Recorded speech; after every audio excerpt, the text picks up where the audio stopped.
Welcome to the White Knuckle Podcast with your hosts, Jason Science and Dr. Clint McCoy.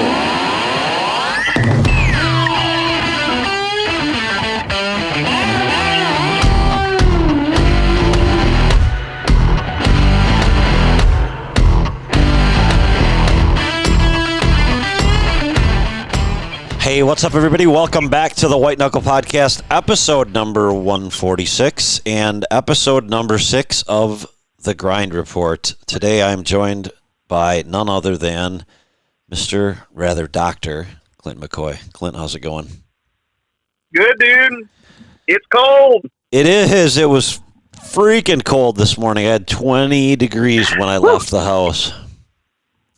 Yeah, I had about 25-degree wind chill this morning, and that's like, I'm not from the south, but I'm not from the north either. Mm-hmm. And it's cold enough for me today to not like it. So you're kind of a in-betweener. Yeah, a little bit. I like my running temperature is 40 degrees. I'm great when it's 40. But it gets down in that 20-degree range, and nope, I'm fighting it just like the next guy. Right. So you had an interesting week since we hung up last week, Monday evening or Tuesday. Oh yeah. Wound up taking one to the woodshed, man. It doesn't happen that way very often, but when it does, boy, it's nice. We were talking about it last time on the Grind Report. We were talking about how hot it was. Mm-hmm. And the very last day of hot weather we had on Sunday, maybe a week ago Sunday, it was like destined to be a near record high. It was pushing 80, and the wind was howling. And I thought, well, I'll just go into this buck's core and see if I can't kick him out of his bed. I'd seen him a couple days into my vacation. That's exactly what happened. I threw him out of there and put a stand up on a ridge that he's cross cutting, and 2 or 3 days later, he gave me a look. He was actually, I watched him go into his bedding area at like a weird time of day. It was like 2:30, and he just went in there to take a nap. He was tired. You could tell he was really sluggish and just dragging. Stopped in the creek and got him a big old drink of water, and he stayed till about 4:30, and up the ridge he come. It was wild, dude. Wild. That was the first day, or second day rather, bluebird skies right after that cold front that come through. So we got high pressure, calm winds, colder temperatures after it had been damn near 80, and it worked. It was just flawless. It was a great day to be out in the woods. It was. I mean, I think a lot of us had big expectations that day. Was that the day after we talked or 2 days after we talked?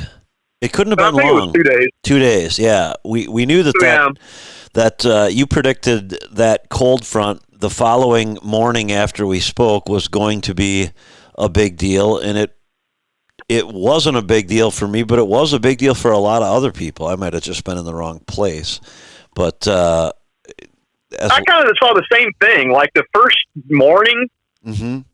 when that cold front come through, I thought, well, here we go. It's going to be awesome.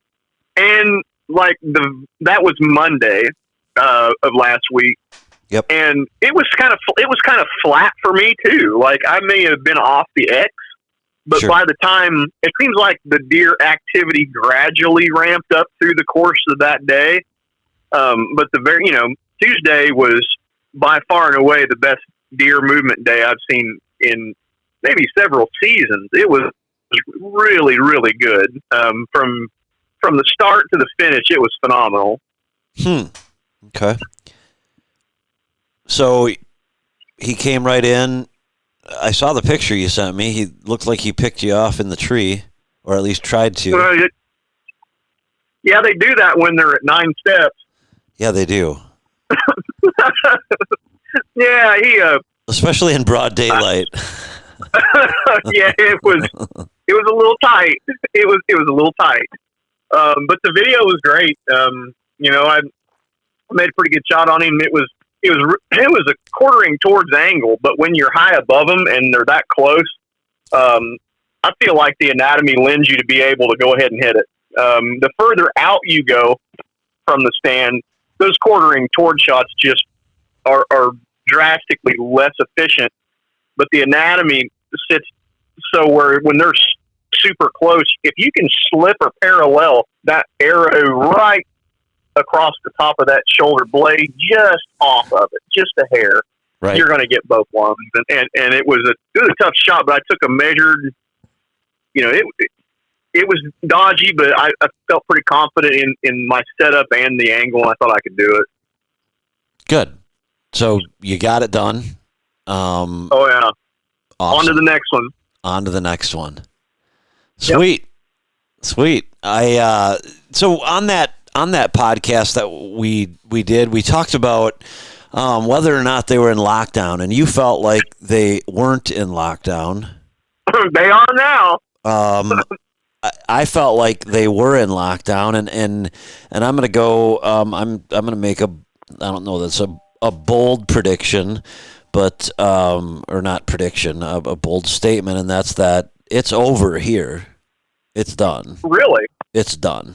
And I'm going to tell you why in just a second. But is that what you're experiencing by you, or no? They're locked in. Okay, so here's why I'm saying that. Yeah. Last night. First of all, Saturday, Travis and Chad and myself, my partners in this lease around home here, we bought a 10-acre standing cornfield from the farmer that planted it on the land that we lease. And he picked off the headlands and did some stuff for us, which was really cool. That will enable us to hunt it a little bit. The headlands. Yeah. We call them inrows down here. Yeah, whatever you call them. Headlands, and then we had to make a few strategic, paths here and there, and he was really cool about it, and that was great. And we set up a muddy bull blind out there, and then just got all ready for the Army of Orange that starts here Saturday morning. Oh yeah. And while I was checking cameras prior to those guys getting there, I was riding by a spot on the lease that I haven't had a chance to hunt a lot, but there's 3 lakes on this lease, and this particular spot is between 2 lakes, and it just really creates a pinch point. And I saw this big old white pine, one that you can disappear in, and I thought, man, I wonder if there's anything close to that in terms of trails, because I know that they're going to head to this cornfield now. Because soon it'll be the only, corn around, because they're going to pick through everything else, and it'll be a greater late season spot. Well, I found a tree, put up a stand, found a bunch of sign, found a bunch of rubs, definitely a travel corridor, and let it be. And it wasn't until today that I had a northwest wind, which was a west or north or southwest wind is what it takes to hunt that. I couldn't hunt a southwest wind in the morning, but I could do it in the evening. But last night I sat that muddy bull because I had some real estate closings and stuff like that I had to take care of. But I sat out there, and this deer we call the Big 8 came out. And man, I was fired up because he was following a doe coming through a little spot we call Sidewinder, and it's just because there's a trail that winds through there. Anyway, neither here nor there, I guess. But he came with that doe, and as soon as they got to the field, he just kind of stood there and surmised the whole thing. And I could tell, or at least I believe, that was the first time he'd seen that muddy blind sticking in the middle of the cornfield. So he just stood there and he looked at it, and he looked at it, and he looked at it. And he let the doe go, and there was, I don't know how many deer around me. I really don't. There were several, and he just kind of worked a scrape and stood back in the pines watching. And I'm like, you dirty dog. Yeah. And I was ready to go. I was ready to shoot him. He's a big 8. And he ended up sort of feeding off or sort of meandering off, and then I saw him back in the pines still, just basically checking does. And then he turned and headed a different direction, straight away from me basically. And I thought, wow, that's strange. It must be done. And I saw several other bucks paying no attention to does whatsoever. I went out this morning knowing that there's a good chance that he's going to come back from food and come and use travel corridor again. Bam. First light. I hear crunch, crunch. They have to come across this small drainage, and it's got water in it, and they broke through the ice, or he broke through the ice. So I heard him coming, so I got all ready, and I didn't know it was him. And sure enough, here he came, 17 yards, right in front of me, 12 yards on the side of me, and I let him walk. He's only 4, and he's only 4, and he's probably maybe bus 135. Yeah. So the rule out there is kind of 5 years old or 150 inches. Is sort of what we've all agreed on, and now if you've got it like Travis and Chad both took mature 8s, you could tell that they were mature, just real blocky, stocky deer. Super heavy antlers, but short beams, and that seems like a characteristic we all end up having. Yeah. But anyway, and then I saw a bunch of other deer. I probably saw 35 deer this morning. But wow. Yeah, they just all came through. They all came through early, just like you would expect post rut. So that's why I say it's really? For us. No, that's not to say that you're not going to hear.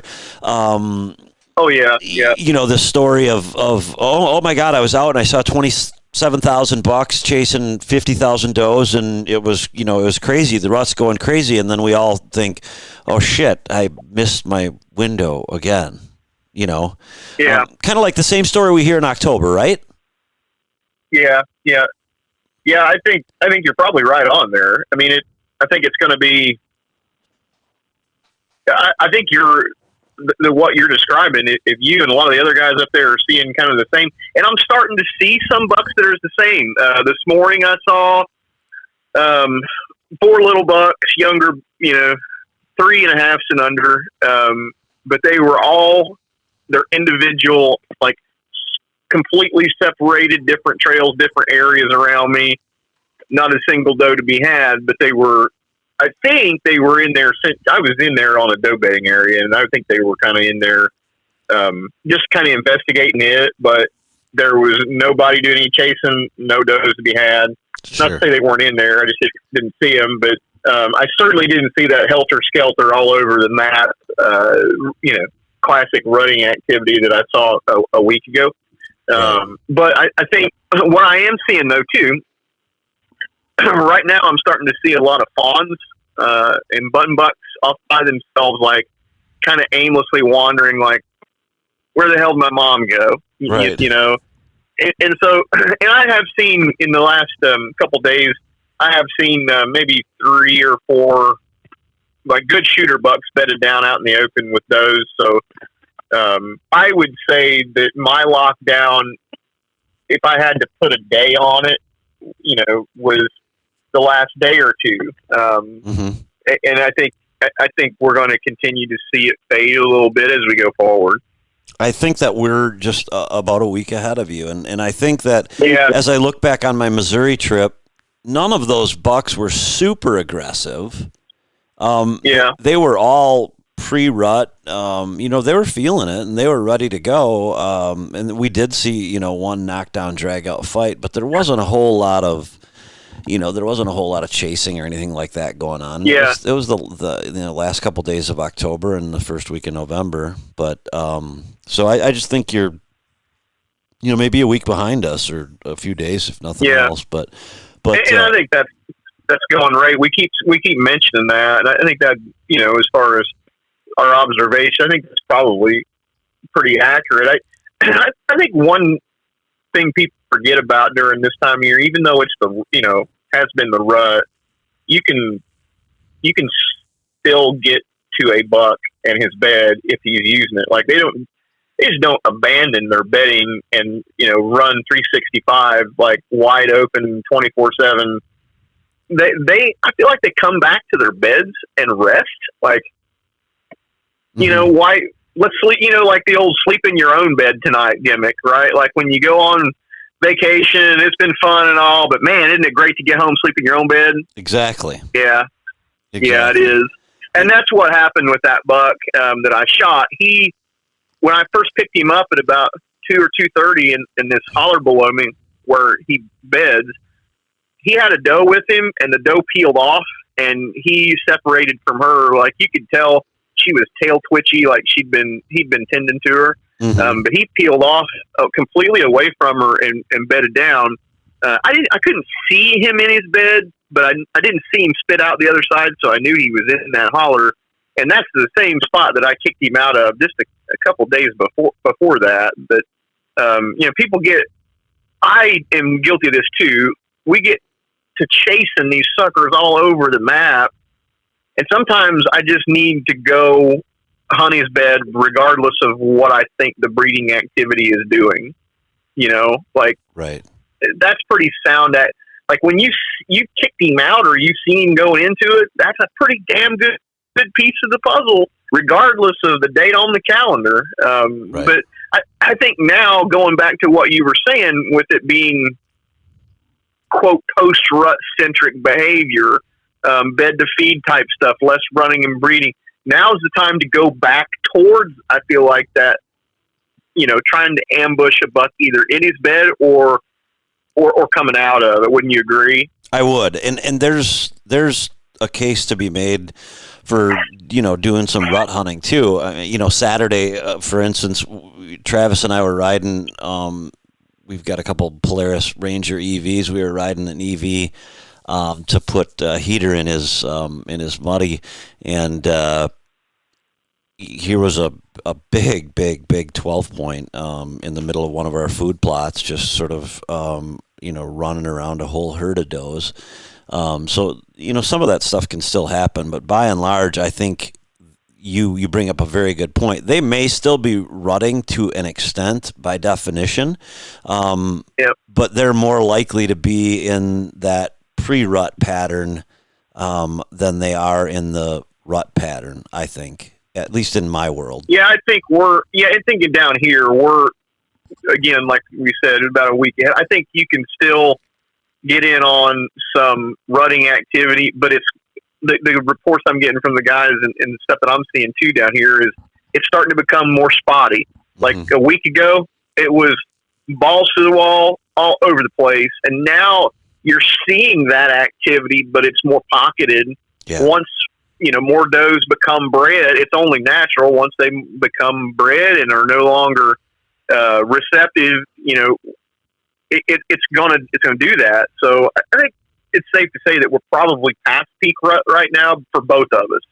I would agree. I'm not far off down here, but I can feel it leaving, if you know what I mean. Like the last couple hunts I've had, I can just feel the energy leaving, if that makes any sense. Yeah, absolutely. Yeah. When does your gun season open? Oh man, Pew Pew season opens Friday. We're Friday, Saturday, and Sunday. I'm looking forward to it. I like to get in and mix it up with everybody else. Really? Yeah. Cool. So ours opens Saturday. I'm really excited about it this year because I'm hunting with some buddies. I'm not hunting by myself on my lease in Southwest Wisconsin. Being on the fire department dictates that I have to stick around here when everybody else is going to be gone. So my turn to do that. So I'm going to be doing that, and I'm not too far from the station where I am hunting. So I'm excited to be part of deer camp again, and there's something to be said for getting together with friends and Friday night they have a big party and. Yeah, I haven't done that in years and years and years. I mean, isn't that what it's all about? Like, when you started as a kid? Yeah. You started with a gun, didn't you? Absolutely. Yep. Yeah. So we all did. Still have it. Actually, yeah, I do too. Actually, I stole it back from, I gave it to my brother for a Christmas present because I didn't want it anymore. And then I stole it back, and so I've still got it. The old older brother dealings. I know. Well, there's a long story behind that gun. My buddy Dan had What it. kind of gun is it? It's a 308 Savage. With the Aki trigger.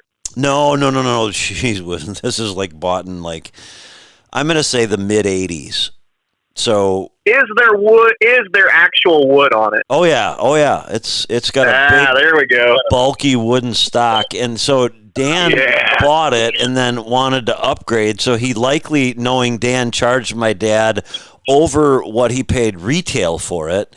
My dad bought it, gave it to me, and I'm like, "Are you shitting me? I got Dan's gun for Christmas." And that asshole is going to get a brand new 270? Are you kidding? This is bullshit. This is a true story, and I'm going to make Dan listen to this. Right. So then I decided later that I don't remember what I got. I gave it to my brother for Christmas because he didn't have one, and now I eventually got it back. But yes, that's what it's about. It's about family, friends, and enjoying the outdoors, and we all get a little bit wrapped up in inches and all of that stuff. And listen, I still am, and we still got our management plan that'll be in practice, but we're going to have fun, and I'm super, super excited about that. And that's the whole point. Yesterday, Travis called me and said, "Hey, after your closing, do you want to shoot guns?" And I'm like, "Yeah, you know what? I'm gonna take out the 300 Weatherby mag that my dad used to have." So I got that out. It's got an old Bushnell scope on. Mark Boardman would want to hang me. Mark from Vortex would want to hang me if he saw what I was using on it, but I don't have time to swap out a scope. So after $45 worth of a box of shells, we finally got it sighted in, and I'm ready to go with the gun that my dad bought in Vietnam. So it just, I don't know, it feels cool. It feels cool. It is cool, man. My first gun. We don't have rifle season down here in Illinois. We have shotgun muzzleloader only. Okay. And so my first gun, my first deer hunting was with a gun when I was a kid, and kind of a deer camp sort of setting, right, with some family and stuff. And it felt cool to be a part of the tribe, you know, like it was awesome. Right on. And the first gun I got to take was like a late 1970s Ithaca Featherlight Deer Slayer 20 gauge. It was awesome for back in the day, man. It was a great gun, still is. I have a 12 gauge. Power. Yeah. Yeah, it had a 4-power scope on it, and that Ithaca had that like metallic clinky action to throw the shell out the bottom instead of out the side. I always loved that about that gun, man, because I was left-handed, and it worked out perfect for me, man. But man, I love that gun. We put a scope on that thing with one of those clunky saddle mounts that looked like it was welded up in a fab shop somewhere. You know, it just looks like shit. It's certainly not a precision instrument. And, you know, when we were hitting a pie plate at 50 yards, we were like, hey, that's pretty good. Yeah. You know, this thing's really laying them in there. You know? Oh, my God. But it was great. And that gun too it was an old walnut stock, and man, it was just an awesome gun. And that's what gun season for me is all about, is just laying all that crazy get them to 10 yard strategy aside, go out, have fun, and enjoy yourself, especially with your family and your buddies, man. That's what it's all about. Yeah, make some memories and have some fun, and that's what we're gonna do. Can I tell a quick story? I just remembered a quick story about this with 300 Weatherby that my dad had that I've got to tell you. So my dad was always bigger is better, and the guy with the most tools when he passes wins. And my dad certainly competed at the highest level in that. He loved to buy stuff off of Amazon in his later years, but some stuff was still in boxes that I found the other day. But anyway, he said to me when I was 11, I'm just begging him to go deer hunting with him, you know, and my dad wasn't much of a hunter, but he's like, yeah, let's go. And so He stops, I believe, by my Uncle Garrett's on the way to, and my Uncle Garrett says, all right, you go to the north end of the timber, and we'll start on the south end, and we'll do a drive. And back then they had, I think it was called a party permit. And you could shoot one doe between 4 people, and the designated shooter, I want to say, had an armband, or maybe they all had armbands. I'm not sure. But I remember my dad having an armband on. Maybe he just wore one because it was cool. I'm not sure. But I remember him having an armband on, and we climb up in this tree, and it's a built box stand on a tree, and it's got the tree is a Y, basically. So we're looking through this Y, and my uncles start doing this drive. And my dad's got this, cannon of a gun that he explained to me could shoot an elephant at 1,000 yards on our way out there. He's like, "Geez, this gun is this. Now be careful, because this thing, if it goes off, it's gonna ruin your hearing. So make sure you plug your ears." And I'm like, "All right, Dad." And he's like, "Yeah, it's bad. It's bad. It's big." And I'm like, "Okay." And so we go out there, and here comes this doe, and he's like, "Get ready, Jace." And I'm like, "Holy shit, this is going to happen." Oh my God. I was just loving this. Right. And my dad, for some reason, decides to reach around the trunk of one of the trees in the Y and grab the fore end of the gun. And the other hand is on, the stock, so he can pull the trigger. And he's, gets all snugged up, and the doe's at like 20 yards, and boom, and shit's flying everywhere, and the deer takes off, and my dad looks at me, and he goes, "What happened?" And I'm like, "Oh my God, Dad, you're bleeding everywhere." And he's like, "Where's my glasses?" And I'm like, "I don't know why." And he's like, "They're gone." Well, here he had scoped himself. It busted his glasses in two. They flew in 2 pieces. Oh, I wish he was alive to hear that story told, because I'm probably embellishing some of it along the way, but he definitely scoped himself. The glasses, the black horn-rimmed glasses, 2 pieces. Oh, yeah. Yeah. He had he was too cheap to go out and buy a blaze orange, so he had a big blaze orange raincoat, in case it rained, but if it wasn't raining, he was still wearing it.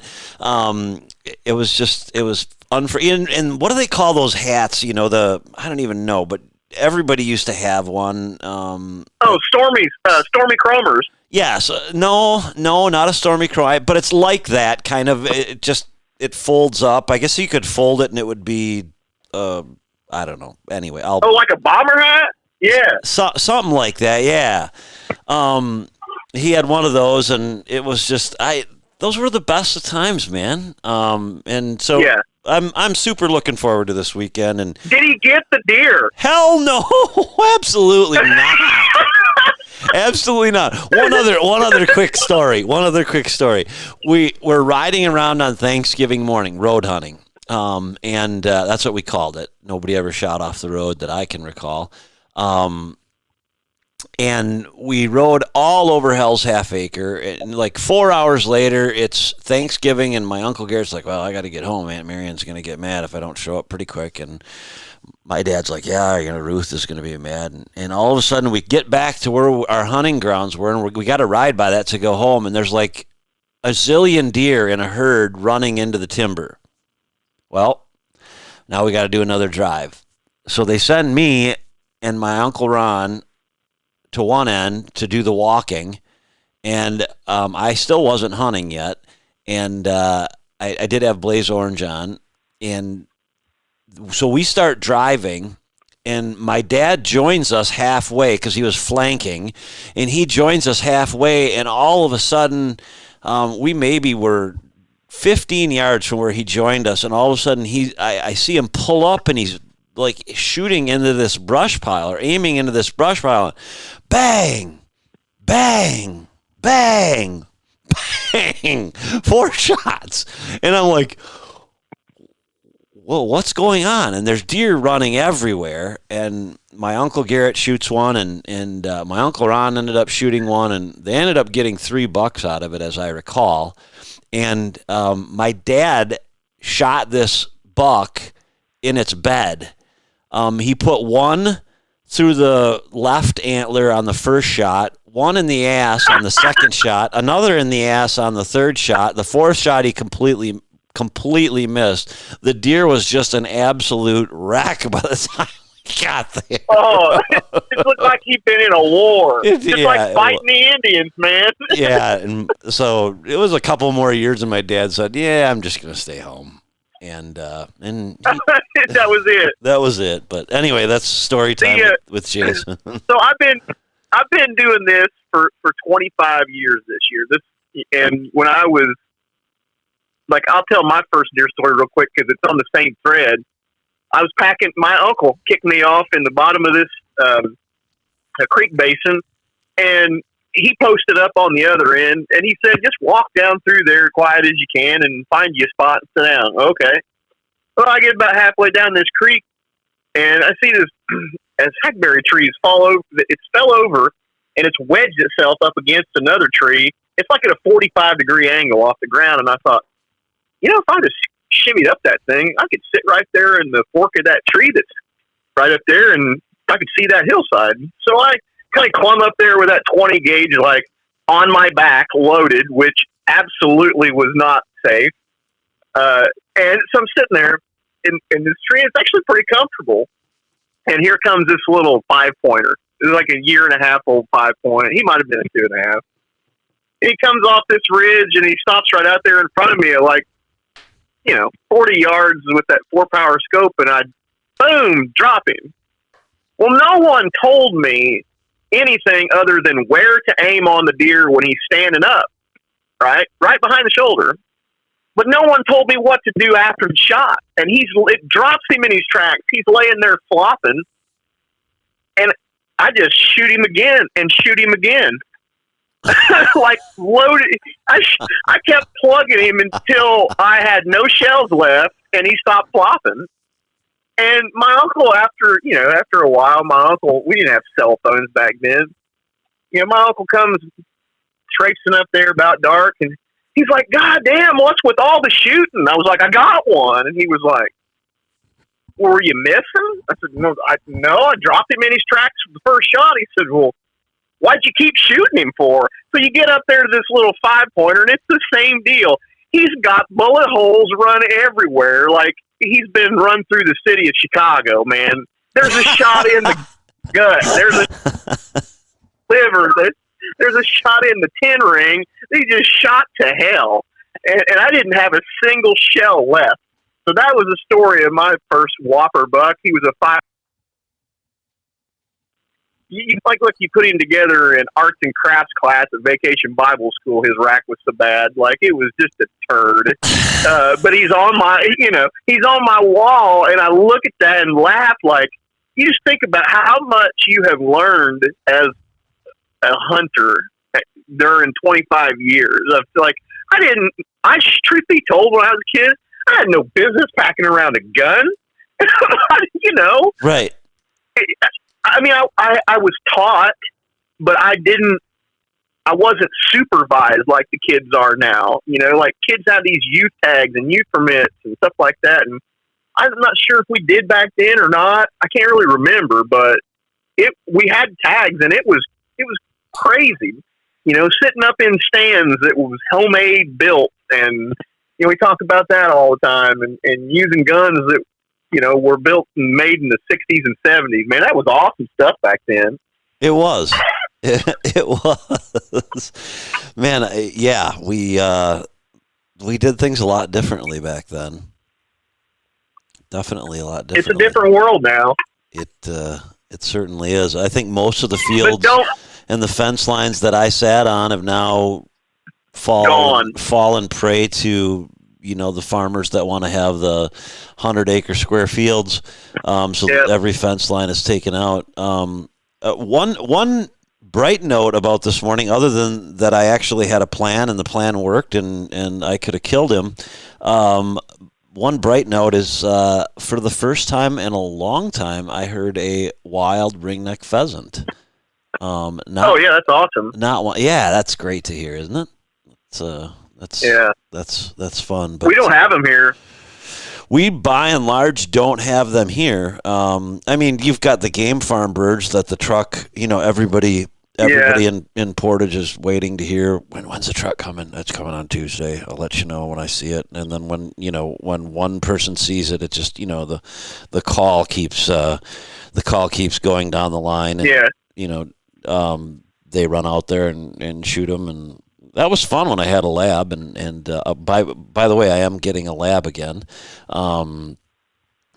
I just live too close to the Fox River that I'm looking at right now, and boy, they've been hammering away this morning out there. But it's frozen in a lot of places, but it's not frozen here because it's the Fox River. But anyway, well, that turned out to be.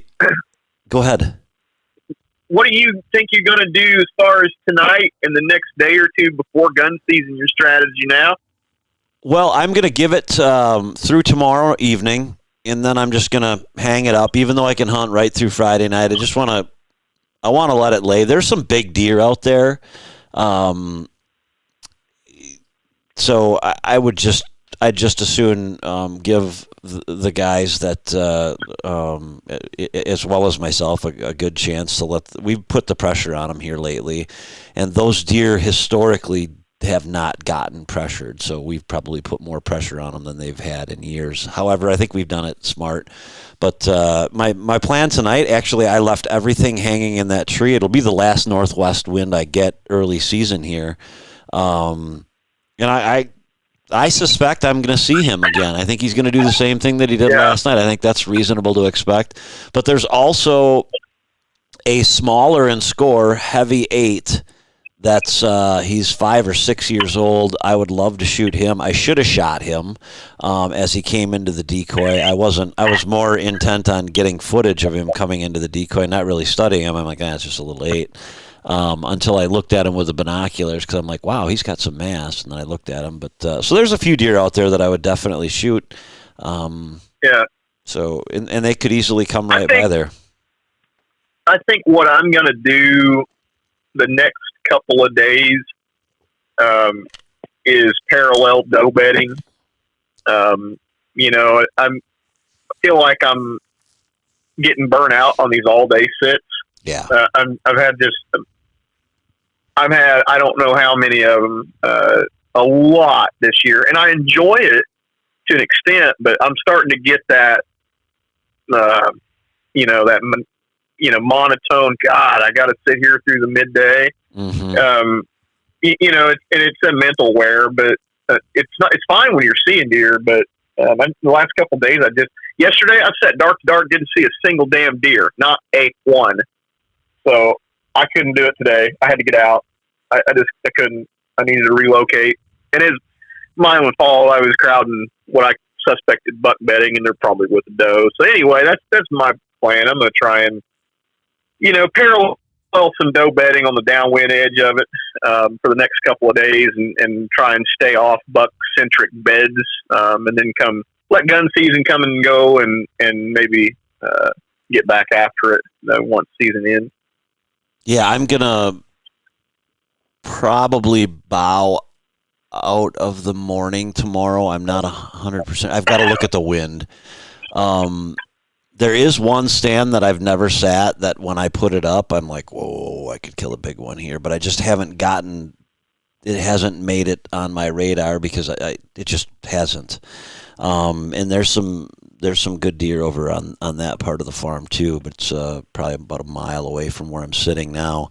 So we'll see what happens. I'm in effect, I'm doing pretty close to the same thing as you. Yeah.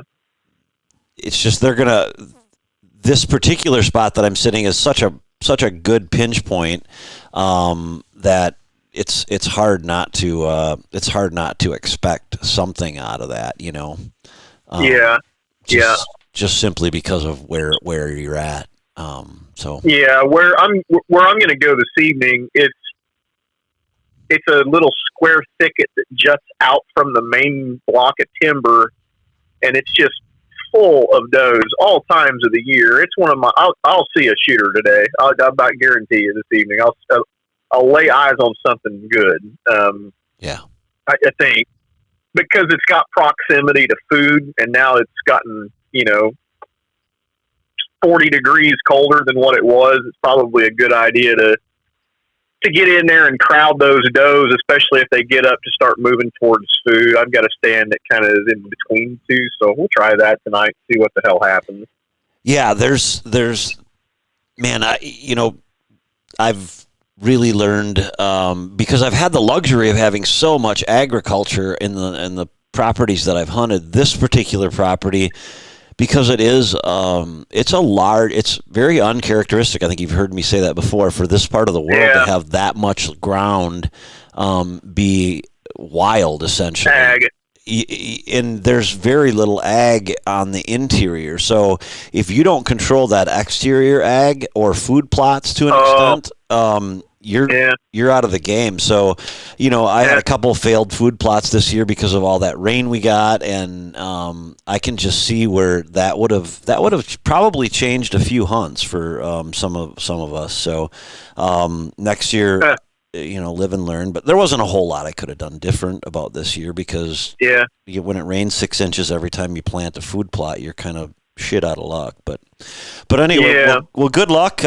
This was fun. We'll have to compare stories next Monday or Tuesday, and right after gun season, man. We'll have to check in. What kind of death and destruction? I'm sure some giants will fall like they always do, but I've only got one deer that I wish I could just put him in my basement with a bulletproof vest on. Like, there's every year there's always one going into gun season that I feel like I've got this little catch in my throat. Like, just please, just stay in your Betty Bye.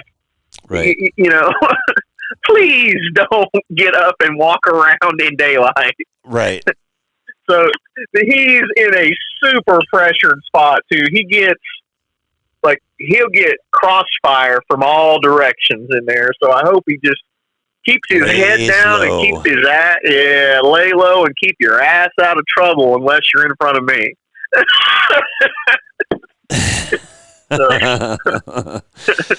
Well, hey, I'd love to shoot him with a bow, but I'm going to try it with a gun. Yeah, I've got one of those too. We'll see what happens. I'd rather see him tonight, but we'll see how it goes. Me too. All right, well, let's visit again next Tuesday. I'm going to ask you to just hold on while I sign off on the show. Any final thoughts before I say goodbye? Not much, guys. Have fun with your firearm seasons that are open currently and are going to open here in the next 5 to 7 days. Good luck out there. Identify that target downrange and just have fun with everybody. Absolutely. Have fun, wear your harness, be safe, and shoot straight. No, and like Clint said, know what's beyond. We all know how sad of a situation that can be if you don't. So, all right. I think that's about all I've got for this week. We'll be back next week with the same type of stuff. Jason out. Well, there you have it, another episode of the White Knuckle Podcast. We hope you enjoyed the show and hope you picked up a few nuggets of information along the way that you can use down the road. I want to take just a second and thank our partner in this endeavor, and that is UC Hunting Properties. Without them, this couldn't be possible. You guys all know that I work with UC Hunting Properties, and they're actually nationwide. I would encourage you, for any of your property needs, go to www.uchuntingproperties.com. Thanks for listening. Jason out.